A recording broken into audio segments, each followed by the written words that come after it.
Baik, Assalamualaikum warahmatullahi wabarakatuh. Salam pejuang lingkungan, kita jaga alam, alam jaga kita. Ya, baik, Sobat Hijau dimanapun berada, lagi bersama saya Hanifan dari Seksi Pengembangan Kapasitas dan Kemitraan Dinas Lingkungan Hidup Provinsi Jawa Barat.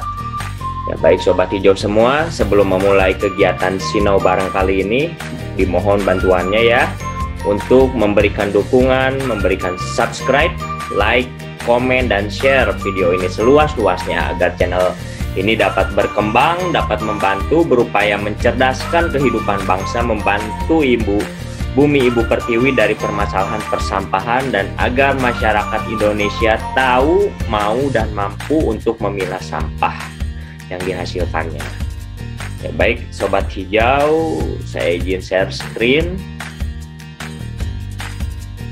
Di pertemuan kali ini, yaitu Sinau Bareng ketiga, mengenai sistem manajemen bank sampah berdasarkan P14 atau Permen LH nomor 14 tahun 2021 mengenai pengelolaan sampah di bank sampah. Bagi Sobat Hijau yang belum melihat video sebelumnya, saya ada video Sinau Bareng 1 mengenai realita perjalanan sampah, Sinau Bareng 2 mengenai sampah sebagai bahan baku ekonomi di masa pandemi, dan yang ketiga merupakan video ini, yaitu sistem manajemen bank sampah berdasarkan Permen LH nomor 14 tahun 2021. Sobat Hijau bisa mendownloadnya mungkin ya di Google. Di situ sudah spesifik pengelolaannya, bahkan sudah diatur bagaimana job desk-nya setiap pengelola bank sampah itu, dari level direktur paling atas hingga level pengelola di bawahnya. Ya, mungkin sebelum saya memaparkan materi, saya akan memberikan video untuk Sobat Hijau. Jadi ada satu video kemarin waktu acara di KPSN tingkat Provinsi Jawa Barat, ada salah satu pemenang video dari Bank Sampah Asyik dari Kabupaten Bogor. Ya, mungkin itu bisa menginspirasi Sobat Hijau semua. Ya, dilihat dari videonya juga, di bank sampah itu pengelolaan sistem manajemennya sudah dilaksanakan ya. Di situ sudah terbentuk, sudah ada flow-nya dan siapa saja yang terlibat. Ya, selamat menyaksikan.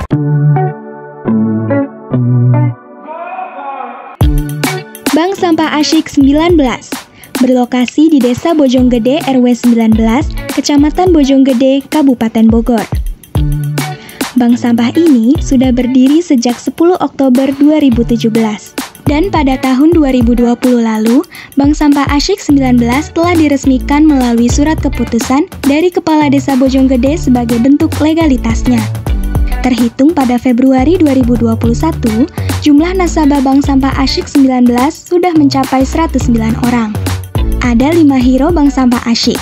Mereka adalah Ibu Evi, Ibu Lilis, Ibu Endang, Ibu Yulia, dan Ibu Karhayati. Beragam kegiatan dilakukan Bank Sampah Asyik 19 dalam rangka menjaga lingkungan dan peduli sampah. Kegiatan yang dilakukan tentunya dilaksanakan dengan mematuhi protokol kesehatan COVID-19. Menggunakan masker, mencuci tangan, dan menjaga jarak. Kegiatan pertama yaitu serah terima sampah oleh nasabah. Sampah tersebut kemudian ditimbang dan dilakukan pelaporan serta pencatatan sampah pada buku tabungan nasabah. Selanjutnya, sampah dipilah berdasarkan jenis sampahnya pada bagian pemilahan. Kemudian ditimbang kembali untuk selanjutnya diberikan saat pengangkutan sampah oleh Bank Sampah Pusat Dinas Lingkungan Hidup Kabupaten Bogor.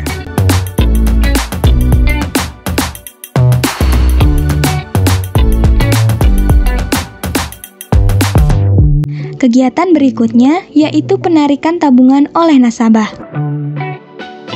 Bank Sampah Asyik 19 juga membuat lubang resapan biopori serta komposter biopori sebagai bentuk kegiatan pemanfaatan dan pengelolaan sampah organik. Terima kasih yang sangat kepada nasabah Bank Sampah Asyik 19 khususnya, juga kepada perangkat RW 19, kepada semua nasabah bank sampah yang ada di seluruh Indonesia. Mari kita jaga alam, insya Allah alam akan menjaga kita. Insya Allah apa yang kita lakukan menjadi berkah, diridhoi Allah, dan kita akan bisa mewariskan bumi yang lebih baik untuk anak cucu kita. Terima kasih. Assalamualaikum warahmatullahi wabarakatuh. Ya, baik Sobat Hijau semua. Jadi di sini saya mau memberitahukan bahwa visi misi Gubernur Jawa Barat Bapak Ridwan Kamil dan juga Wakil Gubernur Jawa Barat Bapak UU, di mana memiliki visi terwujudnya Jawa Barat juara lahir batin dengan inovasi dan kolaborasi. Nah, di sini saya garis bawahi ya, adanya inovasi dan kolaborasi penting untuk kolaborasi ini. Jadi Pak Gubernur juga memaparkan bahwa dalam kolaborasi itu ada pentahelix yang dimana melibatkan banyak stakeholder yang dapat membantu kemajuan bangsa ini. Salah satunya itu masyarakat. Ya, Sobat Hijau di sini semua untuk berkontribusi terhadap bangsa Indonesia, terutama daerah Provinsi Jawa Barat ini.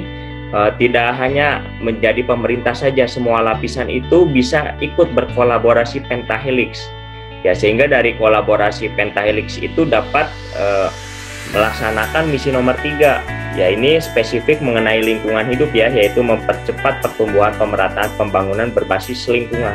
Jadi seiring bergeraknya pembangunan, pengelolaan lingkungan juga ikut meningkat, sehingga kita tetap didukung alam dalam pembangunan bangsa ini. Dan tata ruang yang berkelanjutan melalui peningkatan konektivitas wilayah dan penataan daerah. Nah, di sini model kolaborasi pentahelix yang dimana percepatan pembangunan suatu daerah perlu didukung banyak pihak dalam bingkai dinamik government atau birokrasi dinamis 3.0. Maka pentahelix menjadi suatu konsep kolaborasi yang tepat untuk mengikat semua pihak agar terlibat terhadap pembangunan bangsa ini ya, Sobat Hijau.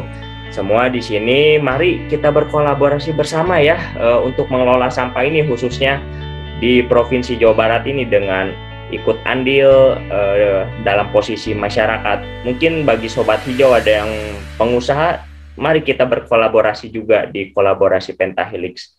Nah, di sini menurut Pak Gubernur, pentahelix itu melibatkan adanya akademisi, terus pelaku bisnis. Nah, ini yang poin ketiga itu komunitas masyarakat ya. Di sini adanya, misalnya ada di bank sampah itu ada namanya Forum Bank Sampah Jawa Barat. Nah, Sobat Hijau ketika sudah memiliki bank sampah, masuklah ke dalam lokomotif FBJ ini sehingga bisa ikut memberikan kontribusi untuk kemajuan bangsa ini. Terus adanya pemerintahan yang memiliki kebijakan. Lalu ada media, ya media di sini ada pers, media sosial atau influencer dan sebagainya. Atau seringkali disebut ABCGM, ya, yang merajut kebersamaan di antara kelimanya. Nah, di sini menurut Pak Gubernur bahwa akademisi memiliki knowledge power, ya, diharapkan keilmuan itu tidak hanya berada di kelas saja. Mari keluar, kita berada di Provinsi Jawa Barat ini untuk melaksanakan disiplin ilmunya sehingga masyarakat lebih sejahtera lagi. Nah, di sini tugas pemerintah khususnya Provinsi Jawa Barat memiliki political power untuk mengeluarkan suatu kebijakan ya, terutama di bidang lingkungan ini. Sehingga dari kebijakan ini seperti yang kemarin di launching ya sama Pak Gubernur, bahwa pengelolaan sampah itu bisa berbasis digital. Bagi Sobat Hijau bisa menontonnya di YouTube-nya Humas Jabar ya, yang dimana di situ ada launching aplikasi Octopus. Nah, di situ salah satu contoh kolaborasi pentahelix yang sudah pernah dilakukan. Terus di sini Sobat Hijau yang berada di lingkungan Provinsi Jawa Barat, yang merupakan bagian dari masyarakat Provinsi Jawa Barat, memiliki social power untuk membangun bangsa ini. Jadi diharapkan ketika adanya keberadaan Sobat Hijau yang mau memilah sampah ini, masyarakat langsung melihat Sobat Hijau. Nah, dari situ juga masyarakat terpicu untuk melakukan kebaikan pengelolaan sampah ini. sehingga ditargetkan seluruh masyarakat Jawa Barat itu tahu, mau, dan mampu dalam memilah sampah. Ya, selamat datang di kolaborasi Pentahelix ini. Kita jaga alam, alam jaga kita. Nah, di sini saya masuk ke sistem manajemen bank sampah. Jadi suatu organisasi itu perlu adanya sistem manajemen yang dapat memberikan fondasi untuk kemajuan organisasi tersebut. Bila diibaratkan suatu pohon, sistem manajemen itu merupakan suatu akar, sehingga ketika pohon itu terus tumbuh, nah semakin tumbuh semakin banyak angin yang menerjang. Nah, angin yang menerjang ini dapat dipertahankan oleh sistem manajemen bank sampah ini, sehingga komitmen dan konsistensi suatu organisasi dapat dipertahankan, sehingga dapat memberikan kemajuan yang lebih baik lagi dari masa ke masa, dari generasi ke generasi, tidak hanya bertahan di satu organisasi, suatu keturunan saja ya. Nah, di sini apa sih sistem manajemen? Sistem manajemen adalah sistem manajemen yang dirancang secara keseluruhan dalam rangka mengendalikan proses yang berkaitan dengan kegiatan kerja guna terciptanya tempat kerja aman, efisien, dan produktif. Nah, diharapkan dengan adanya sistem manajemen, semua itu mengetahui perannya itu seperti apa, dan bekerja itu yang seharusnya diselesaikan bila tidak ada sistem itu membutuhkan waktu 8 jam. Nah, dengan adanya sistem yang berjalan cukup 2 jam saja dikerjakan. Nah, itu efisien dan produktivitasnya dengan adanya sistem manajemen ini. Misalnya bank sampah itu yang awal mulanya kemampuannya hanya 100 kilo per hari, karena ada sistem manajemen yang mengatur itu bisa sampai 500 kilo per hari. Nah, itulah produktivitas dan aman. Dengan adanya sistem yang mengatur pola penempatan, pola kinerja, nah di sini mencegah terjadinya kecelakaan, accident yang diakibatkan kondisi pekerjaan yang tidak aman dan perilaku tidak aman bagi karyawan ya yang bekerja di bank sampah tersebut. Nah, disinilah kita perlu pentingnya sistem manajemen. Selanjutnya, kenapa sih harus ada sistem manajemen? Nah, di sini satu, tempat kerja yang tidak standar akan memperlama proses kinerja ya, yang berakibat penurunan produktivitas dan penurunan pendapatan suatu organisasi. Maka dari itu perlu adanya upaya sistem manajemen.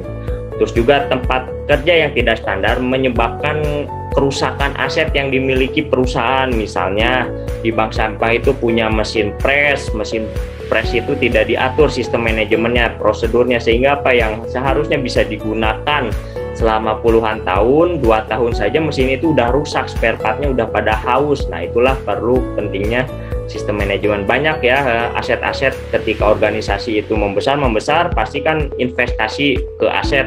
Misalnya suatu organisasi punya mesin cacah, mesin aset, pencacah kompos, terus juga punya mungkin instalasi pengolah sampah organik seperti budidaya maggot. Nah, itu kan perlu dirawat. Nah, disinilah pengaturan aset-aset yang dimiliki suatu organisasi. Selanjutnya, tempat kerja yang tidak standar akan mencemari lingkungan ya. Seperti yang kita tahu, di bank sampah ini kan mengelola sampah. Nah, sampah itu kan bila tidak dipilah itu malah akan menjadi bumerang bagi keberadaan bank sampah, itu malah menjadi pencemaran lingkungan, terus juga menyebabkan kecelakaan kerja pada karyawan. Nah, di Permen LH nomor 14, di situ Sobat Hijau bisa membaca ya, bahwa bank sampah itu bisa loh mengelola bahan berbahaya beracun. Nah, tapi harus dalam tanda kutip diatur prosedur pengelolaannya sesuai regulasi yang berlaku.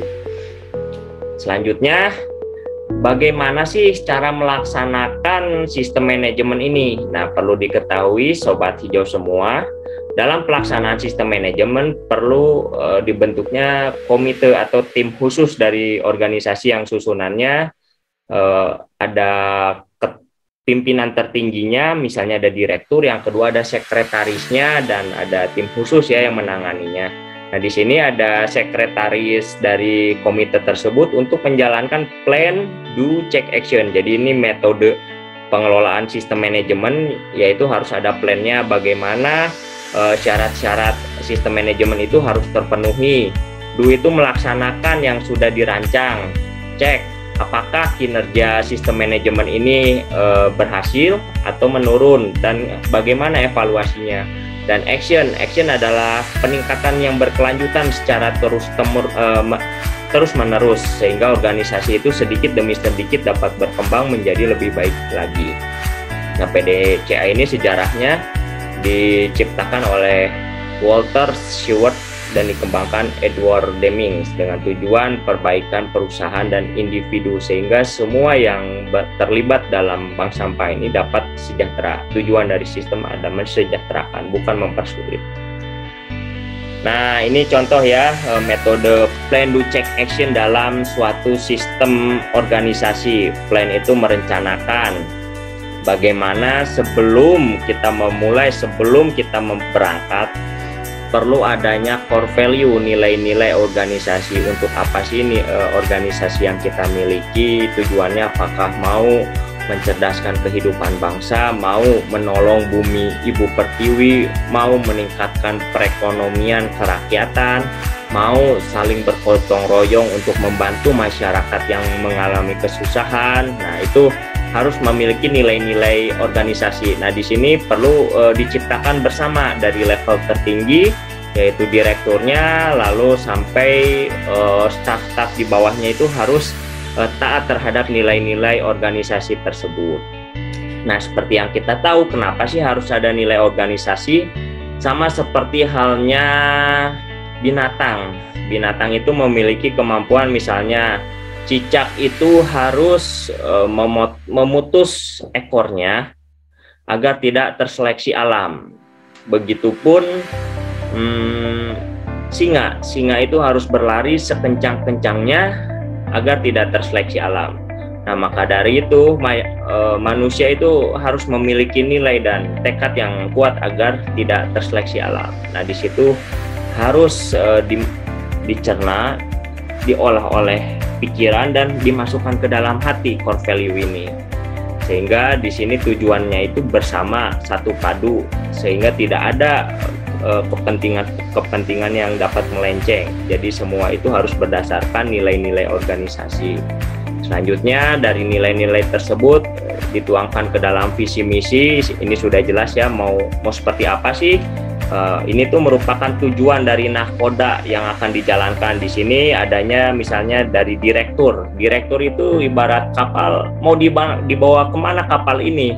Kapten. Nah, jadi direktur itu merupakan seorang kapten yang dapat memandu kapal induknya yang di situ itu mengangkut banyak personilnya, mengangkut penumpangnya. Nah, itu harus jelas, visi misi itu dituangkan harus secara tertulis dan diketahui oleh seluruh organisasi. Selanjutnya, ketika sudah ada tujuan, sudah ada nilai, selanjutnya itu organisasi membuat rancangan bisnis proses. Nah, ini proses kita itu dalam melaksanakan pelayanan terhadap masyarakat seperti apa. Nah, itu harus tergambar, harus tertulis. Misalnya ketika masyarakat menabung, lalu kita layani dan standar pelayanannya gimana, memberikan senyum, salam sapa, terus juga adanya pencatatan. Lalu dari situ kita memberikan layanan, apakah uangnya mau ditabungkan atau enggak. Nah, itu harus ditentukan. Selanjutnya harus adanya struktur organisasi yang dibikin oleh bank sampah ini, ya dari level ketua, direktur, sampai level staff-staffnya. Nah, di Permen LH nomor 14 ini sudah diatur ya struktur organisasinya itu seperti apa. Selanjutnya dari struktur itu bagian-bagiannya diuraikan tugas-tugas pokok dan fungsinya. Nah, lalu di situ dituangkanlah prosedur instruksi dari pimpinan tertinggi sampai level staff itu instruksinya seperti apa. Misalnya wajib memberikan prosedur pelayanan dengan hati ya, dengan hati, dengan memberikan senyum, salam sapa. Nah, itu sederhananya. Selanjutnya agar organisasi ini menyusun program kerja. Kita tuh mau melaksanakan bank sampah ini kegiatannya apa aja, apakah hanya memberikan tabungan, kan tidak. Di situ ada edukasinya, ada jadwal kemitraannya, terus juga koordinasi sama pemerintah setempat dan sebagainya.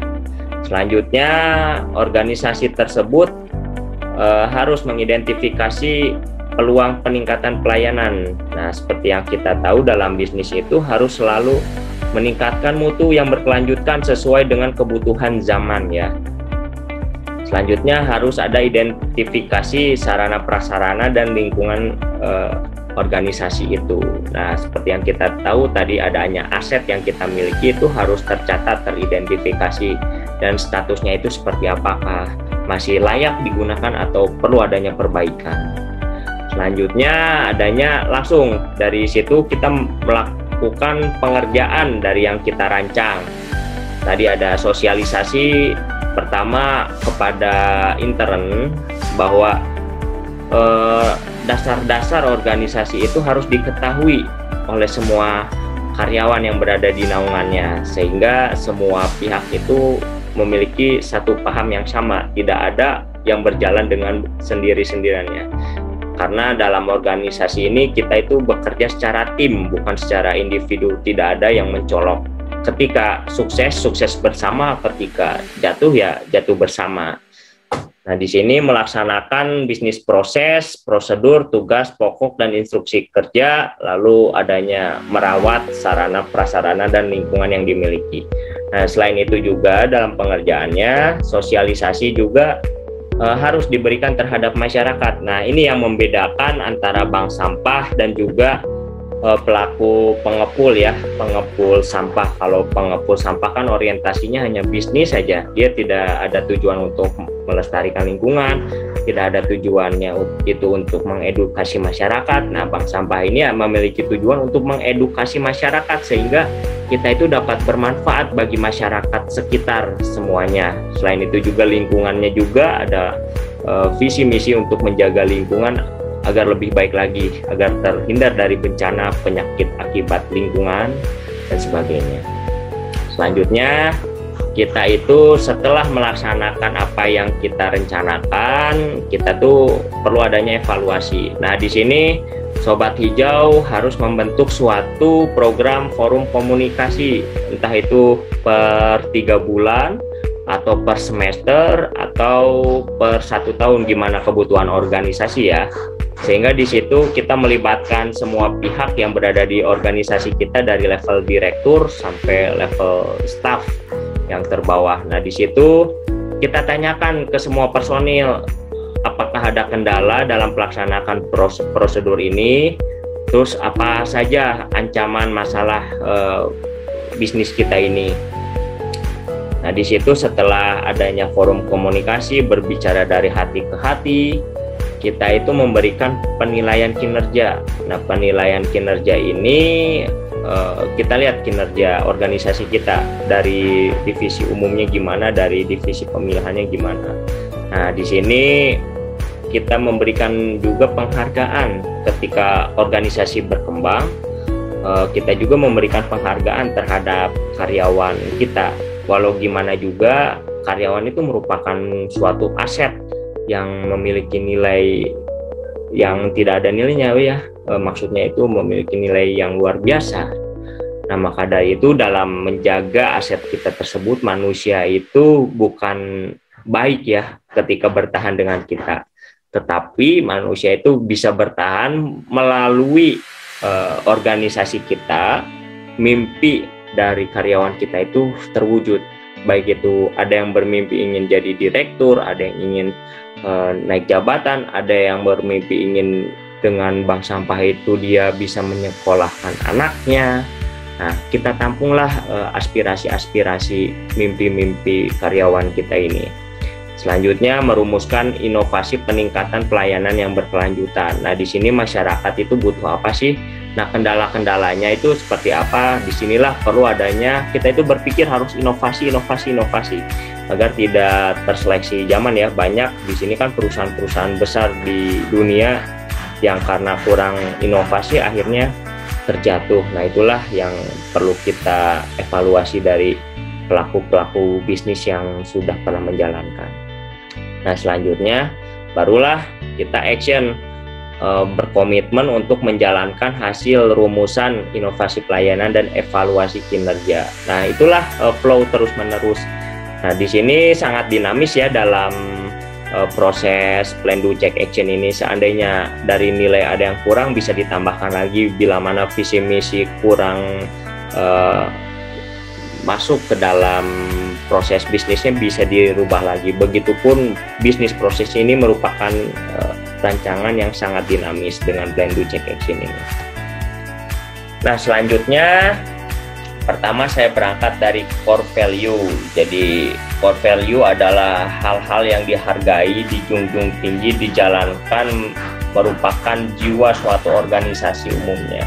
Nah, seperti halnya negara kita memiliki Pancasila, semua itu dilaksanakan atas dasar Pancasila yang paling utama, dan juga Undang-Undang Dasar 45. Nah, disinilah core value itu harus dibikin, yang merupakan nilai yang sangat melekat dalam suatu organisasi. Selanjutnya, core value merupakan sebuah sifat yang dilengkapi dengan penjelasannya. Setiap karyawan harus tahu persis nilai-nilai apa saja yang harus dijaga dan konsekuensinya bila tidak diikuti. Nah, di sini ada hal penting, tidak ada perusahaan yang bisa besar dan bertahan lama tanpa adanya core value yang kuat. Nah, sebagai contoh, dulu saya itu kan pernah bekerja di PT Astra ya. Nah, di sini itu memberikan inspirasi bagi saya. Jadi Astra itu kan didirikan oleh Bapak William Suryajaya. Nah, hingga saat ini Astra itu memiliki lebih dari 200 anak perusahaan. Nah, siapa sih yang tidak mengenal Astra? Bahkan Sobat Hijau semua kan menggunakan produknya. Nah, pada saat ini Astra juga memiliki beberapa lini bisnis seperti manufaktur, perkebunan, pertambangan, jasa keuangan, jasa konstruksi, jalan tol, dan kereta gantung. Nah, inilah catatan pentingnya. Jadi Astra ini berdiri atas suatu perusahaan, suatu organisasi kecil yang dapat menjadi di masa depan ya, dari 1957 menjadi suatu perusahaan yang besar. Dan itu alhamdulillah tidak pernah ada yang tumbang ya, perusahaannya terus berkembang. Nah, jadi dulu tuh sejarahnya Pak William Suryajaya ini hanya memiliki bisnis kecil-kecilan. Dia itu menurut waktu saya pelatihan di Astra Friendly Company ya, mengenai sistem manajemen CSR, awalnya itu hanya memiliki suatu gudang kecil Bapak William ini. Dan pekerjaannya ini persis seperti yang dilakukan oleh bank sampah, yaitu memilah barang-barang bekas yang sudah tidak terpakai dan memilah barang yang memiliki nilai ekonomis tinggi. Nah, awalnya itu bisnis pemilahan Bapak Suryajaya.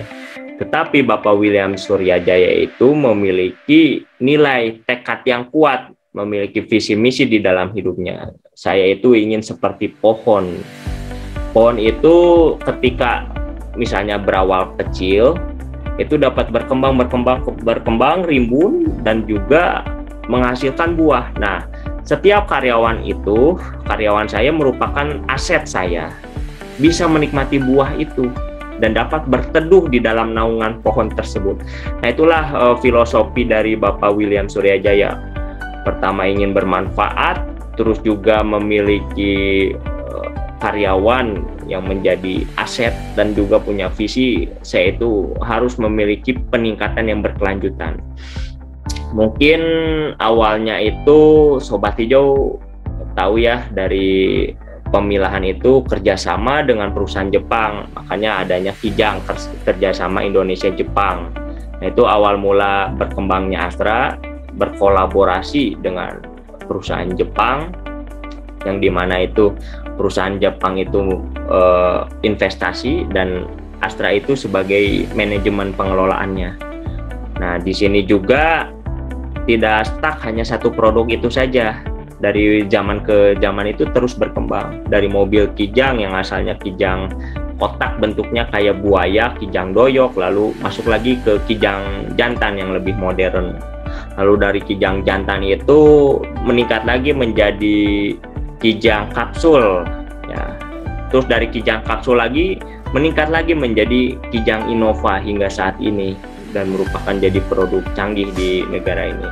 Begitupun dalam bisnis sepeda motornya di Astra Honda Motor, berawal dari motor CB, Backjoule, lalu Backjoule itu berubah menjadi Astrea, dari Astrea itu berubah lagi menjadi motor Karisma, dari Karisma modernisasi lagi menyesuaikan kebutuhan masyarakat menjadi motor Honda Beat. Nah, sampai sekarang itu produknya itu masih digunakan, dapat bermanfaat dan diminati oleh masyarakat.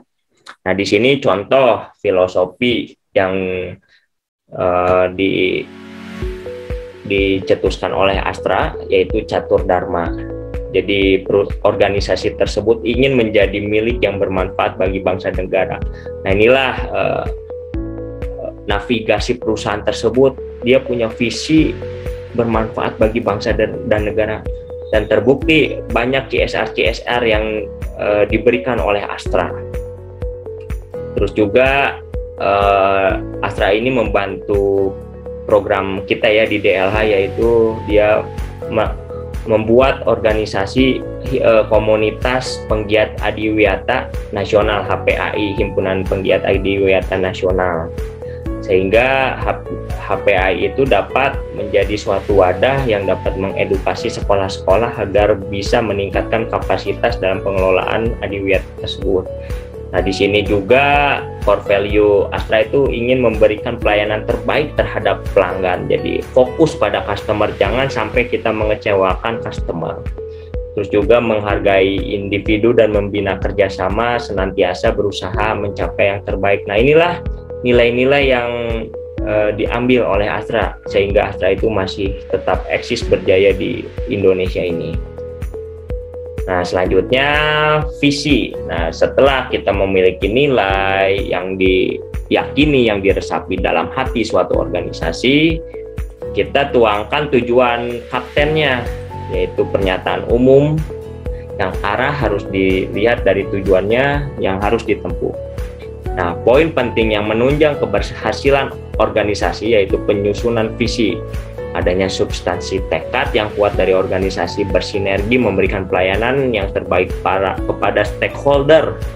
Nah, stakeholder ini bisa adanya customer, bisa adanya vendor, bisa adanya pemegang saham, terus adanya pemerintah dan sebagainya. Contoh di sini adanya visi dari Bank Sampah Sumatera, yaitu terwujudnya bank sampah yang mandiri. Itu mandiri, satu, membangun ekonomi kerakyatan serta lingkungan yang bersih dan hijau sehingga terciptanya masyarakat yang sehat.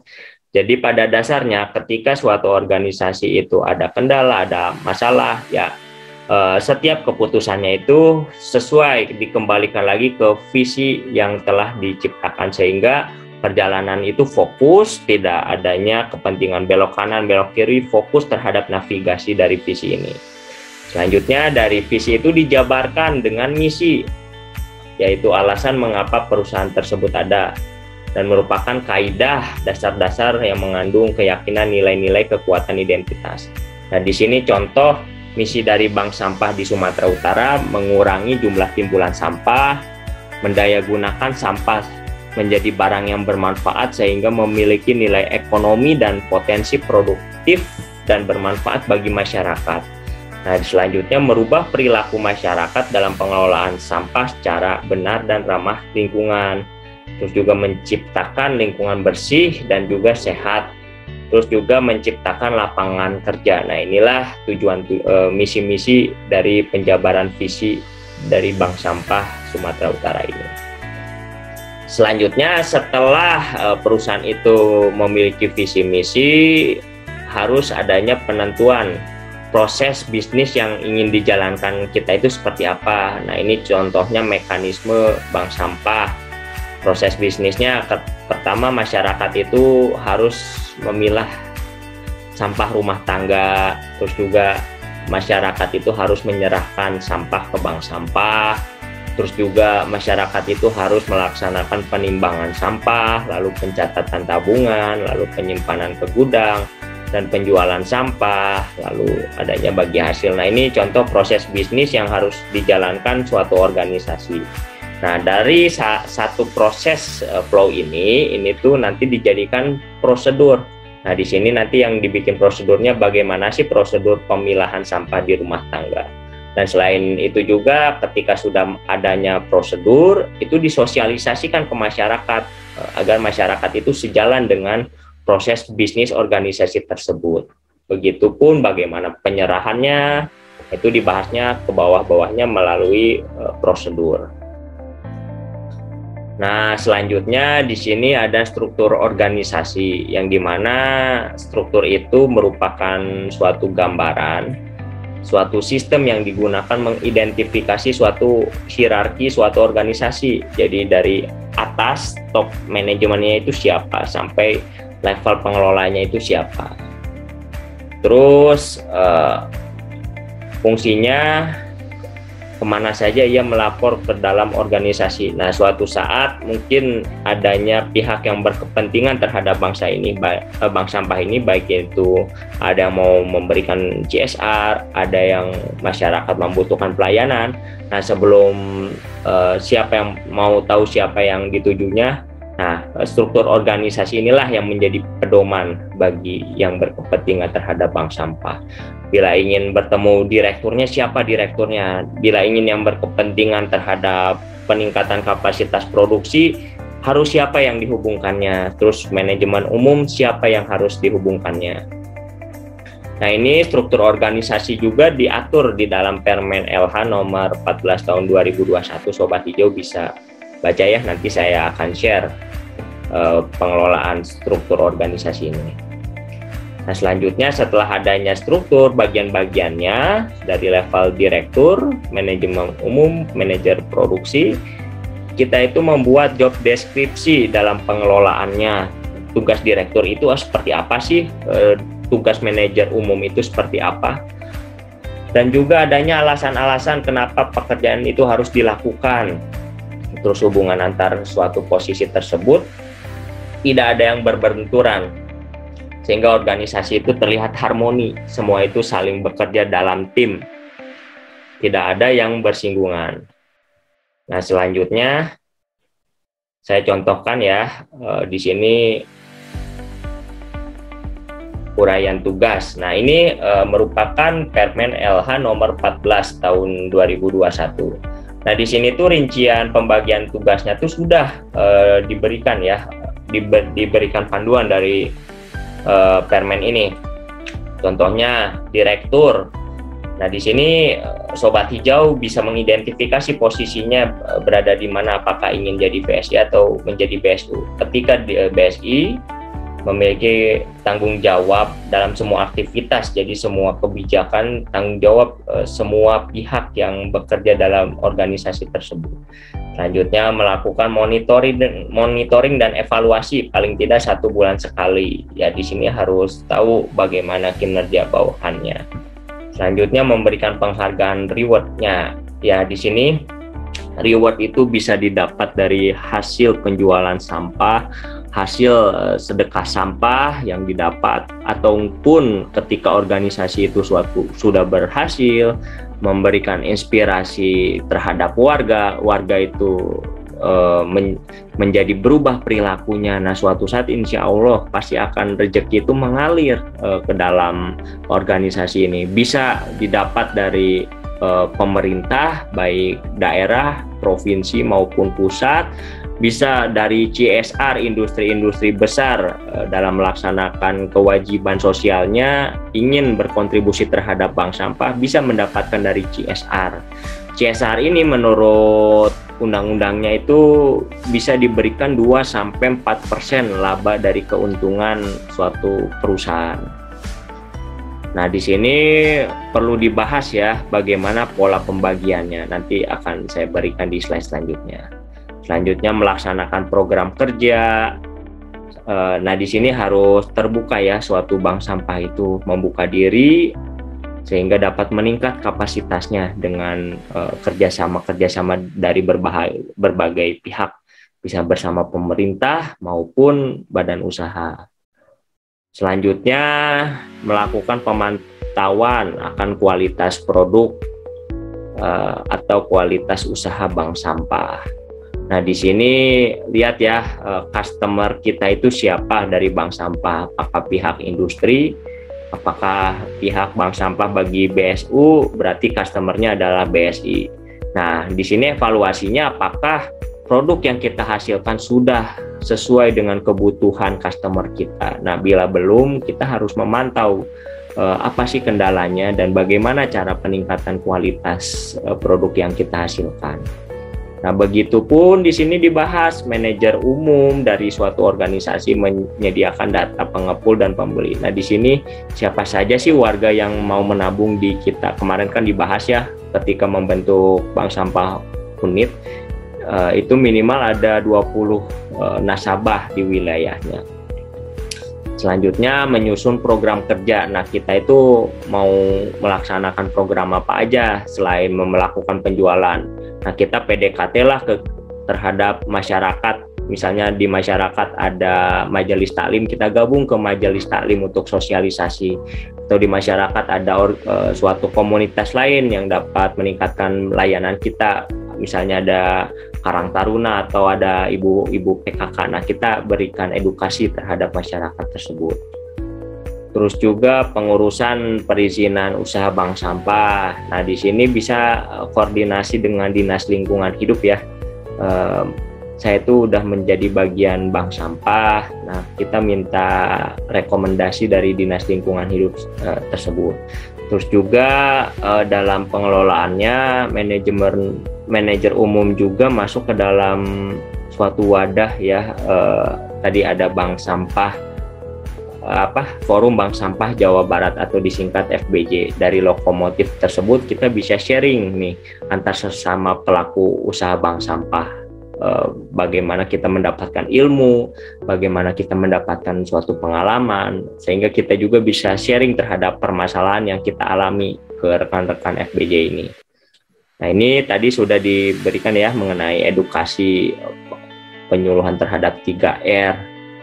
Minimal 1 kali dalam 3 bulan. Jadi sosialisasi ini di internnya harus paham, terus juga terhadap customer kita juga harus paham.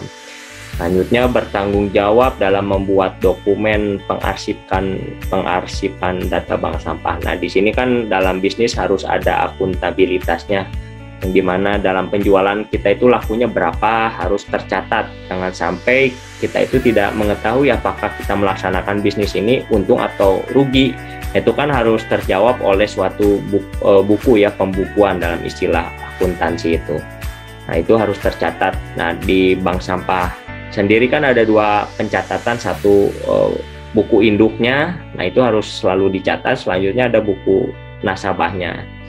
Terus juga ada arsip-arsip bond, misalnya ketika customer sudah nabung ke kita, itu tuh harus disimpan setiap transaksinya, sehingga kita bisa mengetahui apakah kita untung atau tidak untung. Terus juga kita harus menyusun program kerjasama dengan pemerintah setempat, misalnya ada aparat desa, aparat kecamatan, terus juga bisa dengan Dinas Lingkungan Hidup, atau mungkin dari Dinas Kesehatan ada Puskesmas. Nah, di Puskesmas kan ada programnya juga, sanitasi total berbasis masyarakat. Kita bisa berkolaborasi dengan sanitarian. Selanjutnya mencatat laporan dari manajer produksi, divisi pemilahan, pengumpulan divisi sampah. Itu sih sekilas saya contohkan ya dari 2 unsur struktur organisasi, dari direktur sampai manajer umum. Selanjutnya di sini juga dibahas secara rinci bagaimana pengelolaannya. Nah,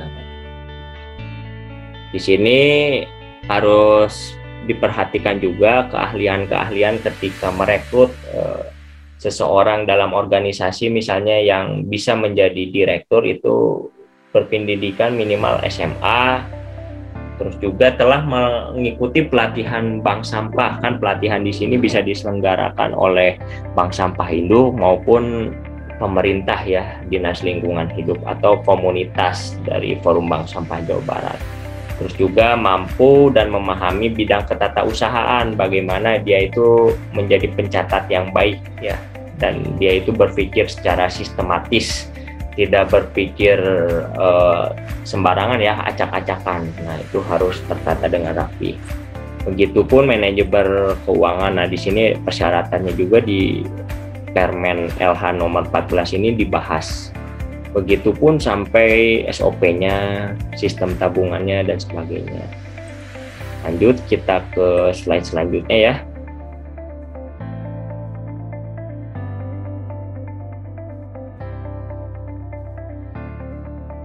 Nah, tadi ada prosedur. Prosedur itu kan membahas setiap langkah dari suatu proses bisnis. Nah, perlu Sobat Hijau ketahui ketika kita membuat flow dari atas, nah ini harus disesuaikan adanya simbol kotak, yaitu mendeskripsikan mulai dan berakhirnya. Jadi di awal di sini, misalnya prosedur pemilahan sampah. Pertama, masyarakat melakukan identifikasi sampah organik dan organik, anorganik dan juga B3. Nah, di sini awalnya diberi ini. Lalu di proses selanjutnya mendeskripsikan proses kegiatan eksekusi. Jadi misalnya dari masyarakat memilah, melakukan penyimpanan dari sampah tersebut. Selanjutnya di sini mendeskripsikan pengambilan keputusan. Nah, misalnya setelah disimpan sudah berapa kilo sampah itu dijual ke bank sampah. Nah, di sini keputusannya itu sampah itu memiliki nilai harga berapa. Selanjutnya di sini akhirnya ada simbol panah ya. Jadi setiap proses ada panah-panahnya. Lalu ada segi 5 mendeskripsikan keputusan. Jadi keputusan akhir misalnya besi itu harganya itu 7.000. Nah, itulah kegiatan pengambilan keputusan yang memiliki makna dari segi 5 ini. Nah, selanjutnya untuk penyusunan program kerja, Sobat Hijau itu membuat suatu tabel. Suatu tabelnya itu bentuknya seperti ini, yang di bawahnya juga nanti ada tabel-tabel yang mengikuti ya. Saya contohkan misalnya nomor 1, tujuan programnya itu edukasi terhadap masyarakat setempat, ibu PKK, terus juga Karang Taruna. Saya contohkan tujuannya memberikan pengetahuan dan juga kesadaran masyarakat untuk memilah sampah. Target, jadi target di sini minimal ada 20 orang yang mau menabung ke bank sampah. Penanggung jawabnya itu misalnya tadi ada direktur, manajer umum misalnya. Deadline-nya misalnya setiap 1 bulan sekali. Nah, pelaksanaannya mau di bulan apa misalnya. Nah, karena 1 bulan sekali, setiap bulan itu harus dilaksanakan. Nah, anggarannya berapa? Misalnya butuh untuk fotokopi, butuh untuk makanan minuman, dan butuh untuk misalnya memberikan anggaran untuk pelatih dan sebagainya. Nah, di sini selain adanya edukasi juga ada praktek. Ya, bank sampah harus mensimulasikan bagaimana memilah organik, anorganik, terus juga bahan B3, dan setiap anorganik juga dipilah ya, kertas dengan kertas, plastik dengan plastik. Nah, inilah contoh penyusunan program. Ini harus tertulis ya, Sobat Hijau bisa inilah inovasi ya dari format ini. Selanjutnya, identifikasi peluang pelayanan. Nah, kita ini bisnis apakah hanya menjual sampah saja? Pasti tidak kan. Nah, kita cari stakeholder yang bisa meningkatkan pelayanan produk kita. Nah, seperti yang di presentasi kemarin, kita upayakan peningkatan kapasitas bank sampah kita bisa membayar listrik, PDAM, ataupun kita bisa menjadi investasi sembako. Jadi yang nabung sampah bisa mendapatkan sembako. Terus juga kita kerjasama dengan Antam misalnya, membuat emas. Jadi setiap nasabah yang memiliki nilai uang yang cukup itu bisa ditukarkan dengan emas. Seperti contohnya di Kota Bandung bisa menukarkan emas senilai 0,1 gram gitu, 0,20 gram. Sehingga dengan uang 70.000 itu bisa menjadi 0, sekian gram. Dan emas juga itu bisa dijual kembali kan ke toko emas. Terus juga kita kerjasama dengan stakeholder dealer motor, jadi menabung menyicil kendaraan dengan sampah. Terus juga ada developer rumah, terus juga biro perjalanan haji. Nah itu mungkin kita harus melaksanakan upaya peningkatan kapasitas yang berkelanjutan. Selanjutnya identifikasi sarana dan prasarana dan lingkungan. Sarana yang harus dipersiapkan misalnya timbangan. Nah di sini modal utama bank sampah harus memiliki timbangan ya, duduk kapasitas 20 kilo dan timbangan gantung kapasitas 50 kilo. Terus juga adanya buku induk untuk pencatatan sampah ya, biasanya kalau dari bank sampah induk itu memberikan buku induknya ya, panduannya juga bagaimana cara mengisinya. Terus juga nominal tabungan dari setiap anggota itu harus tercatat juga di buku induk.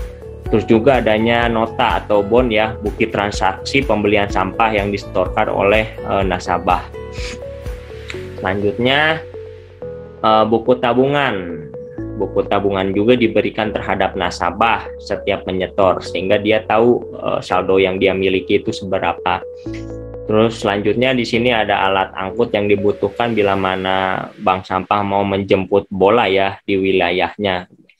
Misalnya dia mendapatkan motor dari CSR, nah itu harus tercatat dan identifikasi bagaimana perawatannya, bagaimana servisnya, terus bagaimana fungsinya, apakah masih berjalan atau tidak.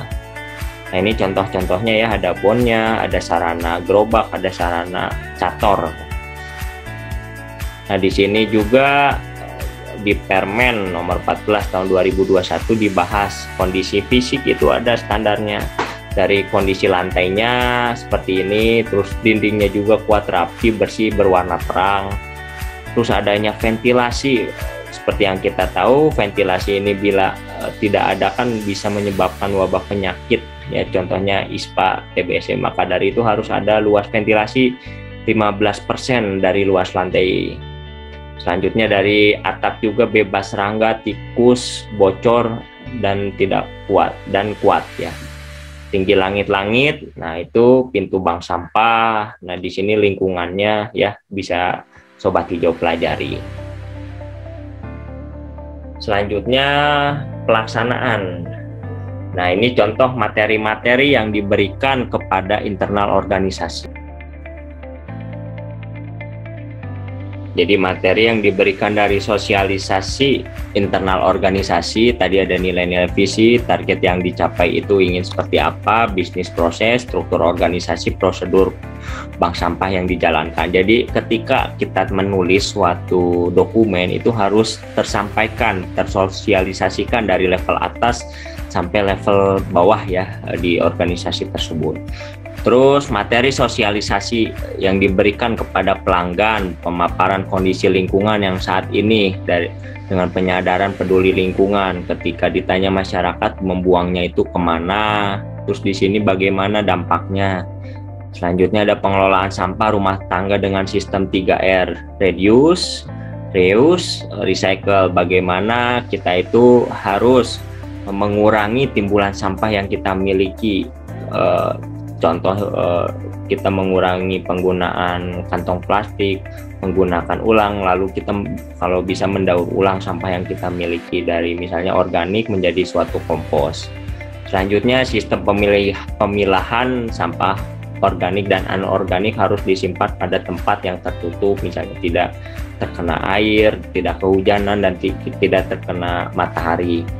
Selanjutnya pemanfaatan sampah anorganik yang memiliki nilai ekonomis. Terus juga tata cara pengelolaan sampah dengan cara menjadi anggota bank sampah, syaratnya itu seperti apa. Ya bagi Sobat Hijau mungkin sosialisasi masyarakat bisa diambil ya dari realita perjalanan sampah yang tidak dipilah. Pengerjaan ya tadi kan kita udah perencanaan, lalu pengerjaan, merawat sarana dan prasarana yang kita punya. Selanjutnya menjadikan karyawan sebagai aset ya.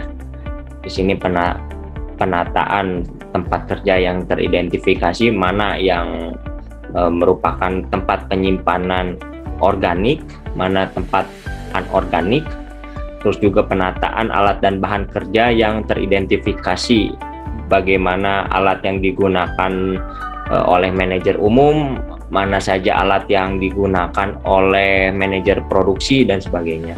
Selanjutnya merawat prasarana lingkungan yang kita miliki, jangan sampai kita punya aset tidak dirawat dengan baik yang harusnya menguntungkan jadi rugi karena harus perawatan servis yang mahal karena kerusakan aset yang kita punya. Nah, perawatan aset dilakukan secara berkala sesuai buku manual dari aset tersebut. Dari misalnya aset yang kita miliki mesin pencacah, bagaimana sih perawatannya dan itu tuh dilaksanakan dalam waktu berapa lama. Terus juga membuat jadwal piket ya untuk pembersihan lingkungan, kan kita tuh dilihat oleh masyarakat. Katanya bank sampah untuk membersihkan lingkungan, tapi kok tempatnya berantakan, tidak tertata, tidak teratur, banyak sampah yang berserakan. Nah, itulah pentingnya membuat jadwal piket pembersihan dan setiap unsur organisasi terlibat di dalamnya sehingga menumbuhkan rasa memiliki bank sampah ini. Selanjutnya cek, yaitu adanya forum komunikasi. Bikinlah program dari organisasi bank sampah tersebut, yaitu forum komunikasi, program pertemuan yang dilaksanakan dari level tertinggi hingga terendah di dalam organisasi yang dilaksanakan minimal 6 bulan sekali, di mana di dalamnya membahas ketercapaian aspek-aspek perencanaan. Nah, di sini digambarkan visi kita apakah sudah tercapai dari level direktur ya. Terus juga program kita, target kita berapa kilo dalam masyarakat yang menabung sampah. Selanjutnya dari ketercapaian aspek perencanaan, kendala-kendala di lapangan yang dihadapi itu apa saja sih? Dari level direktur kendalanya apa, manajer umum kendalanya apa, divisi pemilahan kendalanya apa, terus juga menyusun kesepakatan aturan organisasi. Nah, ini aturan bersama bahwa misalnya kita tidak boleh telat, terus juga setiap orang bekerja fokus dengan tupoksinya, dan juga di sini disepakati bersama jangan sampai ada tindakan kriminal pencurian ya, membawa aset perusahaan, menggunakan aset di luar kinerja contoh. Nah, ini dokumennya bisa disepakati melalui fakta integritas. Terus juga wadah aspirasi bagi seluruh anggota. Jadi anggota itu misalnya ada keluhan apa, kinerjanya seperti apa, ada yang membuat tidak betah. Nah, itu direktur harus mau mendengar keluhan-keluhan dari setiap anggotanya.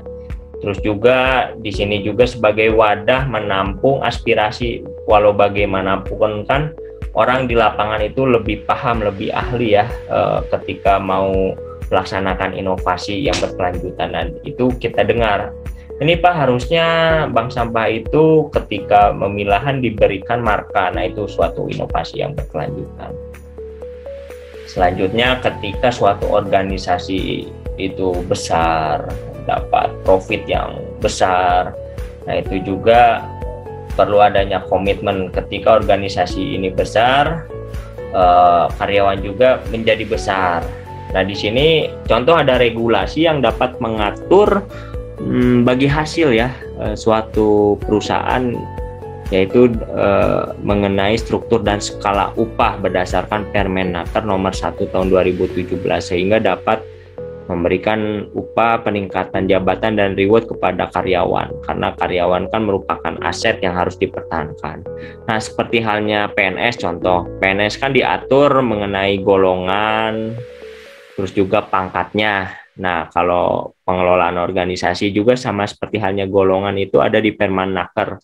Jadi secara singkat diatur tuh kita membuat suatu tabel itu kita susun dari level tertinggi misalnya direktur, lalu di bawah direktur siapa sampai list paling karyawan terbawah. Nah, di masing-masing karyawan tersebut itu dihitung, ada poin-poin identifikasinya dari aspek pendidikannya berapa poin, lalu dari pengalaman yang dimiliki, berapa poin, kondisi fisik kerja, misalnya dia harus mengangkat berat, nah itu juga menjadi suatu poin. Lalu kondisi tekanan psikis, adanya komplain dari masyarakat yang lidahnya tajam, nah itu juga harus dihitung.